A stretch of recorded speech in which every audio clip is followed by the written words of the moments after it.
Good morning, folks. I just want to take some time real quick to speak about certainly one of my favorite parts about the faith life, believing in God and the truth that there is a God.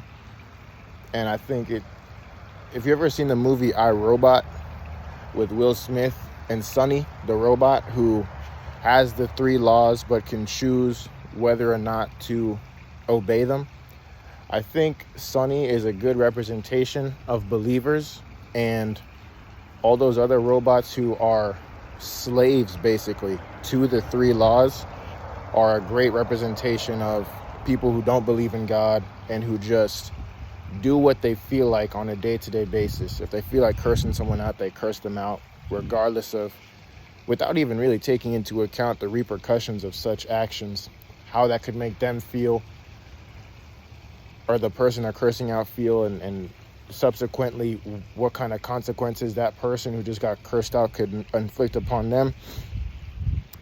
But yeah, this faith life just allows for you to not be a slave to the natural inclinations that us human beings in our fleshly bodies have. You know, women are beautiful. As a man, I can certainly attest to that. But it would be only to my own detriment that I would go and sleep with as many women as who would be willing to sleep with me, because there are such things as STDs. And that brings me to what I really wanted to talk about, which was, I feel like it's becoming really popular these days that people will say when bad things happen to them that it's God doing it to them, like it's God punishing them. God is a just God, but I am very confident in the fact that this punishment that people think they're receiving on a day-to-day basis is only going to be received once, and that's on the day of judgment when Jesus comes back. So basically, these consequences that people are referring to as God punishing them because they don't want to abide by God's will for their life,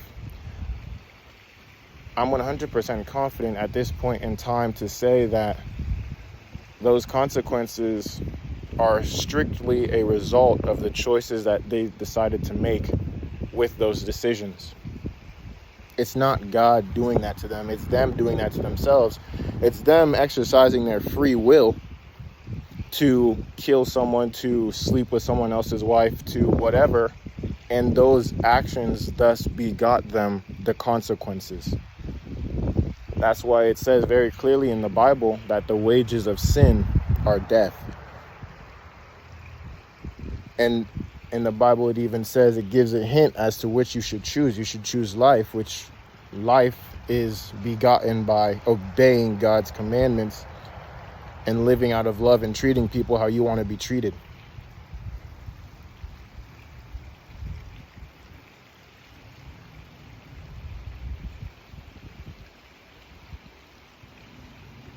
And that really, I think, is the beauty of this faith life.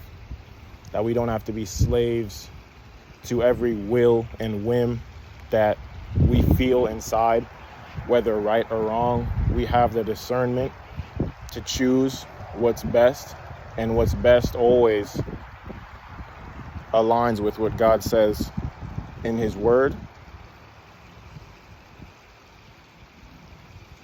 and aligns with that golden rule too, if you don't want to take the time to really dig into the Word, which is treat people how you want to be treated.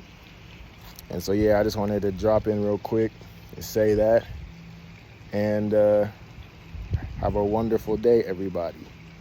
I'm gonna go eat some eggs now.